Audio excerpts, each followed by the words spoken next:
twongeye kubasuhuza abakunzi bacu uko yakoze imibonano n'umukobwa bwambere. Ubu ni ubuhamya bw'umusore wakoze imibonano bwambere. Yagize ati ntuye i Nyamirambo, hashize amezi 6 nimukiye i Nyamirambo, ntangira kumenyanaho n'abaturanyi harimo n'umukobwa w'umuturanyi.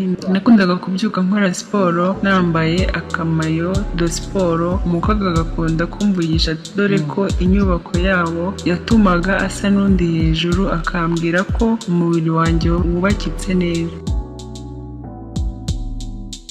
Igihe kimwe asaba ko dukorana siporo, ndabimwemerera, araza turakora. Turangije ngiye koga arambwira ngo reka andindire ndangize maze muherekeze. Nubwo vuba nzi ko ngiye kumuherekeza, mvuye mu rwogero njya muri shambure. Igihe nangiye kwisiga numva umukobwa arinjiye,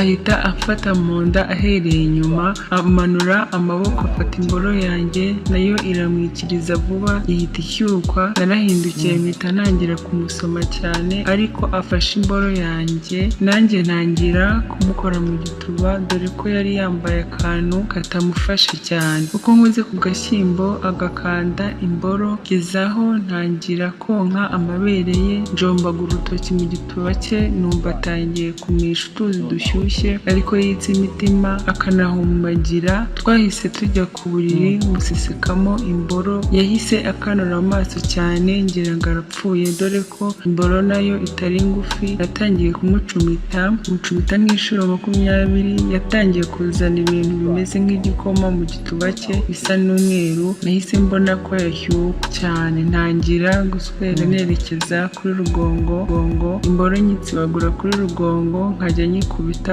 ari nako asakuza anika. Noneho atangira kuvuga utugambo tudasobanutse, arataka cyane, ararira avuga ati Yesu we sheri ndakwanze, aho sha ihute mana we sheri. Maze umwana atangira kumfata, nanjye nkomeza gukubita imboro kuri rugongo. Nagiye kubona mbona umwana arasakuje arekuye amazi yayaya, nanjye ndakomeza nkubita kuri rugongo. Umwana yaranyaye, nanjye mpita afatiraho imboro nyikubita mu mishino no kuri rugongo, aranyara, amaso mbona aratukuye. Hashize akanya arambwira ngo rekeraho ngo ndarangije. Nanjye nahise mushyira imboro mu gituba ngo mbone uko ndangiza, maze mpita nsohora ibintu biba uburyohe. Murakoze cyane, mukomeze mukore subscribe, turagezaho ibintu